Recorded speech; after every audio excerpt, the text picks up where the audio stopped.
นางเจิ้งเล่าจือเสียงใหญ่ถุงยาเปิ้นเส้นแน่และถางเลขเมื่อวันที่29เดือนธันวาคมปี2026ได้มีข่าวมาออกมาว่านางเจิ้งไทยจือเสียงใหญ่ยุ้ยจิรานันท์ไล่เปิดอกเปิดใจที่ในรายการคุยแซบโชว์ช่องปัน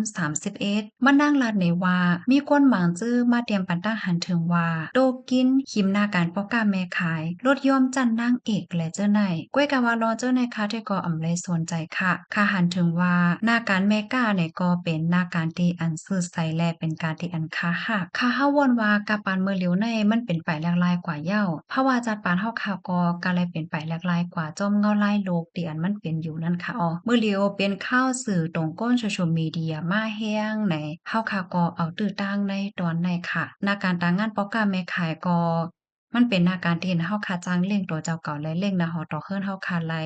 ค่าได้ก็อำเลิกการค่ะและค่าก็มีป้ายวนว่า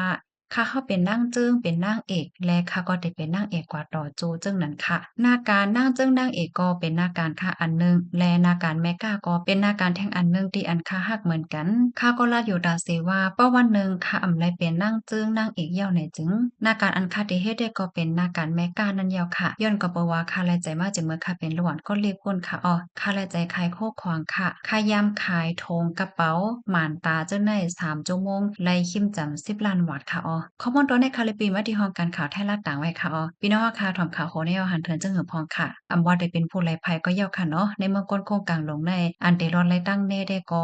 มีภัยค่ะเนาะจองว่านั้นค่ะเพราะว่านางจึงก็ในเน่จึงพี่น้องเฮาค่ะจองย้ำด้วยจึงมานั่งเจอฝ่ายใต้มานั่งว่าค่ะในผู้ไร้ภัยโคจรรัดปันพองค่ะยินจมค่ะ